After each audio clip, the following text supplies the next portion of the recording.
Kenapa? Ada dua yang lagi proses, Pak. Ada dua yang diproses. U17 masih kekurangan pemain, U20 masih kekurangan, senior pun masih kurang. Kalau kita lihat, kita belum punya striker yang cukup dominan menjadi penggedor. Gitu. Berarti Mas Gilgers fix, Pak. Saya belum salaman. Belum salaman jadi belum tahu. Ada dua ya, Pak, ya benar, Pak. Kenapa? Ada dua yang lagi proses, Pak. Ada dua yang diproses.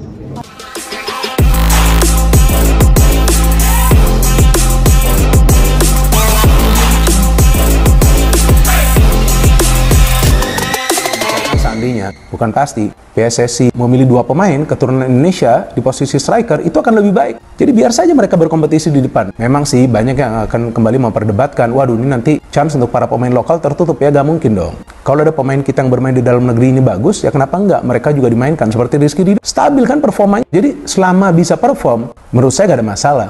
Tapi lain hal yang perlu kita pahami adalah suplai bola itu ke depan. Jadi jangan selalu kita salahkan striker. Memang finishing menjadi masalah, tapi suplai bola jika teman-teman perhatikan tidak selalu juga diberikan kepada striker, tapi diberikan dulu kepada para penyerang sayap. Nah, para penyerang sayap ini kadang-kadang terlambat juga mengambil keputusan untuk memberikan umpan. Gimana caranya striker tersebut bisa mendapatkan peluang untuk mencetak gol? Keputusan berani Erick Thohir, naturalisasi bintang Eropa Ayase Ueda dan Erling Haaland ke timnas Indonesia.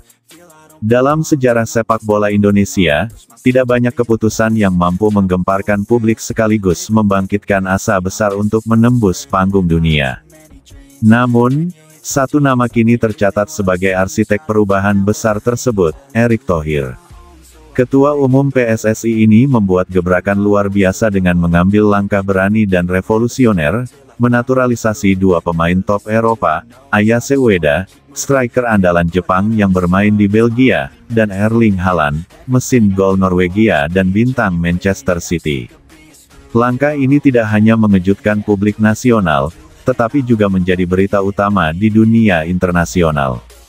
Bagaimana mungkin Indonesia, yang selama ini kesulitan lolos ke Piala Asia dan hanya sebatas peserta di Piala AFF, berhasil memboyong dua pemain top dunia ke dalam skuad Garuda?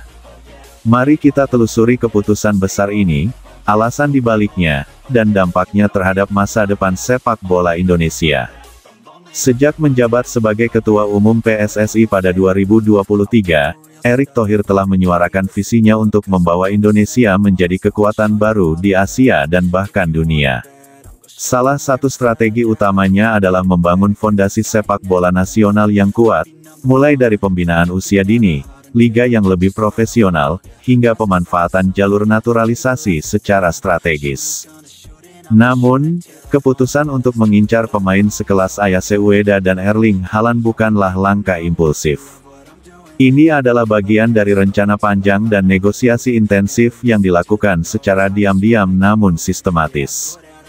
Ayase Ueda, yang memiliki darah keturunan dari kakek buyut asal Sumatera Barat, menjadi target pertama.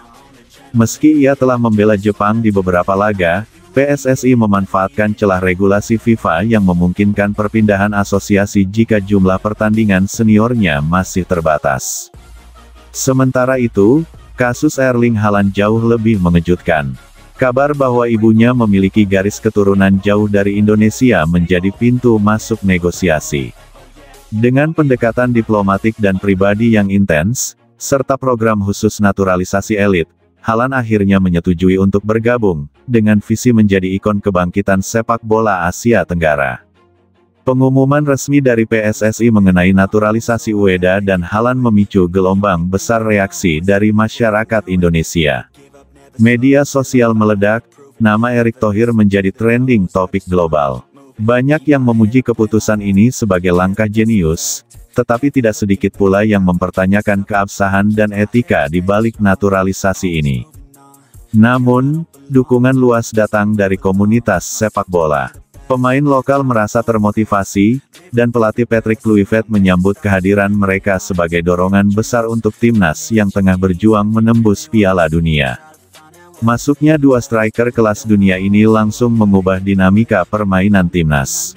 Jika selama ini Indonesia mengandalkan kecepatan dan semangat juang, kini mereka punya ketajaman kelas dunia. Haaland, dengan kekuatan fisik dan insting mencetak golnya yang tajam, memberi dimensi baru. Ueda, dengan teknik tinggi dan kecerdasan bermainnya, melengkapi lini serang yang kini ditakuti di Asia. Keputusan berani Erick Thohir ternyata membawa efek domino yang luar biasa. Sponsor berdatangan, perusahaan-perusahaan global seperti Nike, EA Sports, hingga Emirates menunjukkan ketertarikan menjadi mitra timnas Indonesia. Bahkan, salah satu stadion baru di ibu kota negara IKN, diberi nama Garuda Stadium. Liga 1 juga mengalami lonjakan pamor. Pemain-pemain muda Indonesia mulai dilirik klub luar negeri. Akademi-akademi elit bermunculan, termasuk akademi yang didirikan langsung oleh Haaland di Bali, yang bertujuan melatih striker-striker muda Indonesia. Namun, tidak semua berjalan mulus. Beberapa pihak mempertanyakan keaslian proses naturalisasi ini dan menyebutnya sebagai jalan pintas, yang berisiko membunuh talenta lokal. Namun, Erick Thohir dengan tegas menampik tudingan itu. Menurutnya, naturalisasi harus dilihat sebagai katalis, bukan solusi utama. PSSI pun meluncurkan program jangka panjang, Garuda Project 2034, yang menargetkan Indonesia lolos ke Piala Dunia 2034 dengan mayoritas pemain lokal berkualitas internasional, dilatih oleh sistem yang diperkaya pengalaman para pemain naturalisasi. Kini, dengan Haaland dan Ueda di lini depan, Indonesia bukan lagi tim penggembira. Dalam kualifikasi Piala Dunia Zona Asia, mereka berada di peringkat 2 grup, hanya tertinggal 1 poin dari Jepang. Dunia kini melirik Indonesia bukan hanya karena kejutan transfer, tetapi juga karena permainan yang atraktif dan solid. Keputusan berani Erick Thohir telah mengubah lanskap sepak bola nasional. Dari negara yang hanya menonton Piala Dunia di layar kaca, Indonesia kini punya mimpi yang masuk akal untuk tampil di lapangan yang sama dengan Brasil, Argentina, dan Jerman. Sejarah mencatat banyak pemimpin yang mengambil risiko besar, namun hanya sedikit yang mampu mengubah arah nasib sebuah bangsa melalui sepak bola. Erick Thohir tampaknya telah masuk dalam daftar pendek tersebut. Langkah naturalisasi Ayase Ueda dan Erling Haaland bukan hanya soal menambah kekuatan di lapangan.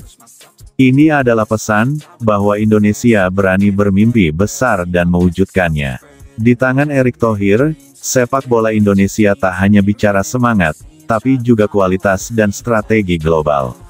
Kini, mimpi Garuda terbang tinggi ke pentas dunia bukan lagi angan-angan, melainkan kenyataan yang mulai terbentuk.